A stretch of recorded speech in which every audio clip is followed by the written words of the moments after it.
welcome to We're Not Wizards. We are the best, but not wizards. Enjoy the show!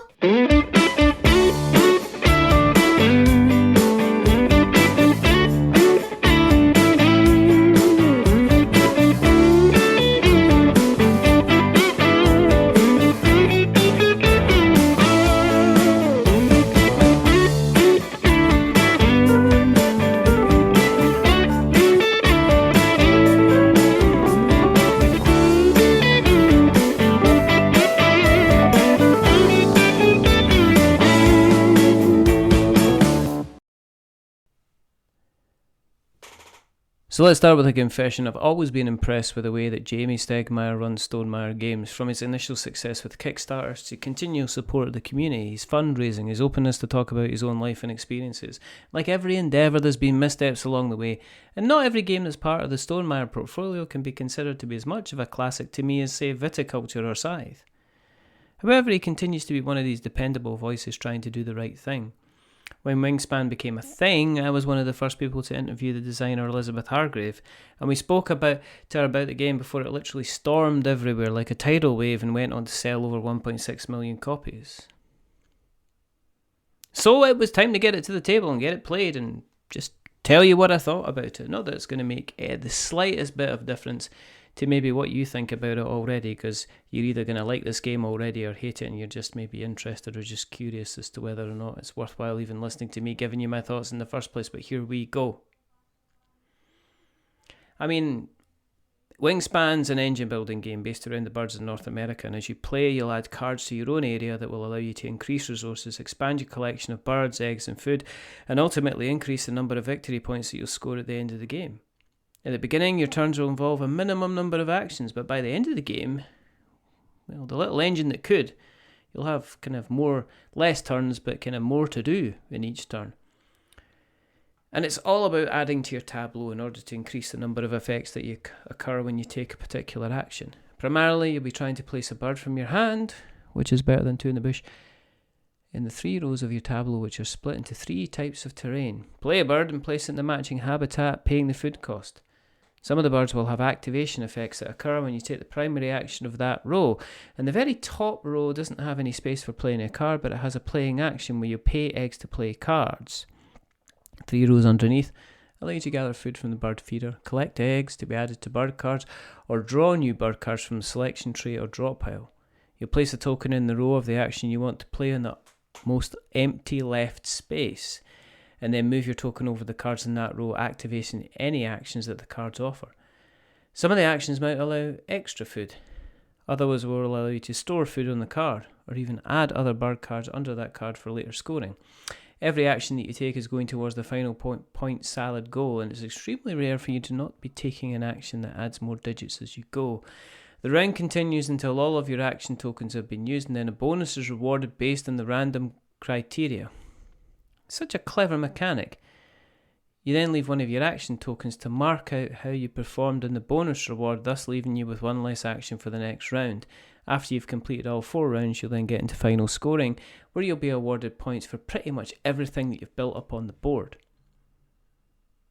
So you're going to total up all the points based on the value of each bird, the stored cards, stored food, and the winner's the player simply with the most points.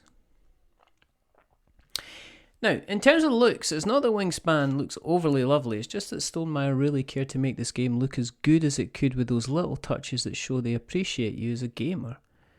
They knew it was going to have players oohing and eyeing, demanding others come over and look at those ickle-cuke eggs. The Dice Tower bird feeder is welcome overproduction that you didn't realise you needed. The chunky size of the food dice almost feels edible and clunky in your hand.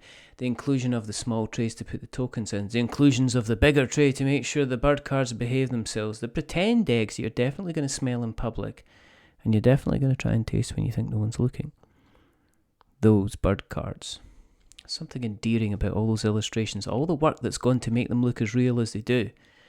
You loudly comment with glee when you see the cute duck ready to be picked and played. The iconography is clear and obvious.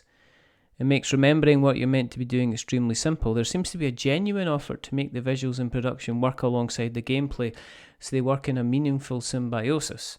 So while it looks like there's too much, once you get playing you realise it's there for a purpose. In terms of learning, experience tells you that when you want someone to learn your game, then you make it as easy as possible for them to learn your game. And if it means that you take the time to create a player turn guide for 4 players to give them examples on what they should play in the first couple of turns, then that's what you do. This is exactly what's been done here with a well laid out rulebook, actual turn examples, a full glossary that explains everything you need to know on how to play a game. Where a lot of games fall on their face when it comes to the teach, Stonemeier's experience with previous games shines here, and even when faced with playing with a full 5 players, everyone was up and running pretty quickly without the need to continually check the rulebook while they were playing. In terms of timing, depending on the number of players, you'll probably spend 1 to 2 hours playing the game, and this increases due to the lack of simultaneous play during rounds. In the final rounds, while you have less turns, there's a chance the analysis paralysis might kick in, and that has a chance of increasing the game length. In terms of my final thoughts, well, like watching any well-renowned TV show or classic movie, or trying a famous restaurant, or that fresh new album from one of the greats, Wingspan is one of those games you need to experience in order to tick off the to-do list, even if it's just to see what the fuss is about. It lands doing a superhero landing with a setup that doesn't hope you've learned how to play but insists on taking you by the hand before licking a handkerchief and making sure it's wiped off that bit of dirt off your face.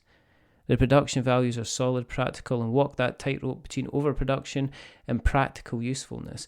Wingspan is very easy to learn and also allows players to become consciously competent within the first couple of rounds. There's touches here that only come from experience within the game design world. The decrease in the number of actions can take in a round works so well to balance up the increasing time you're going to be taking as you build your engine.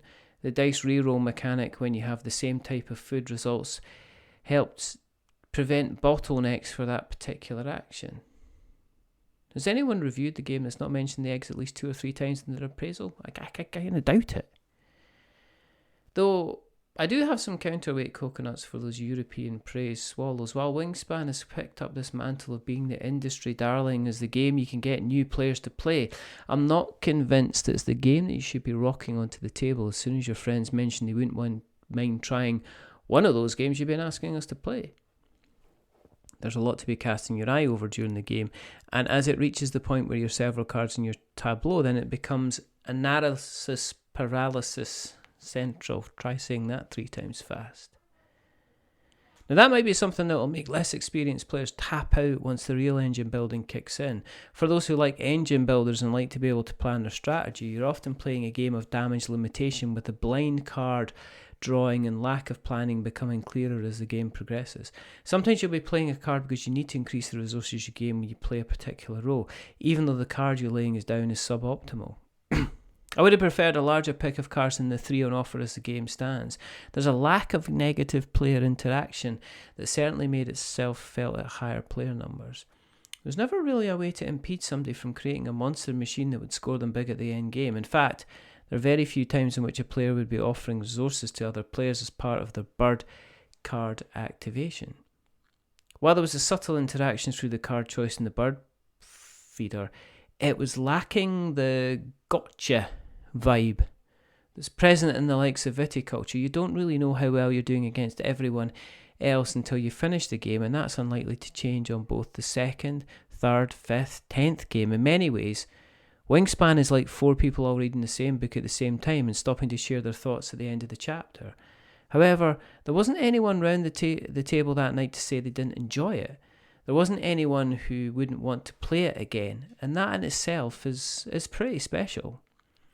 Wingspan does that most excellent thing of making you play something with layers that looks complicated but never makes you feel stupid while you play it. You'll stop and contemplate and mutter and curse yourself when you've played the wrong card or rolled the wrong dice, but there's nothing quite like it when you get to the end of the game and you're activating one bird after another, laying eggs, chucking out food and chucking away birds, and feeling just like you're having the best time.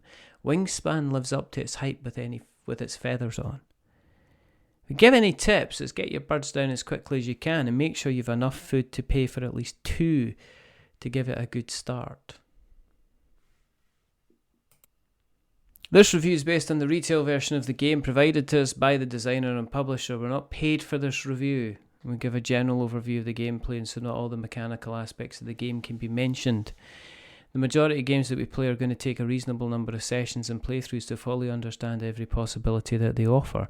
We hope this write-up gives you an idea of whether or not this game is something you'll consider playing or even add to your collection. Our 6 degrees of expectation have been written to make it easier for you to find out what is important to you as a player.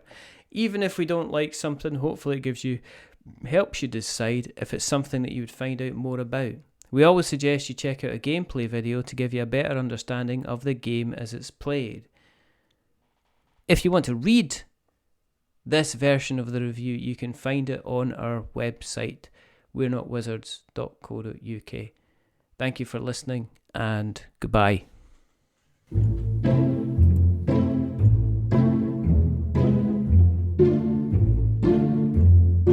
A wizard is never late.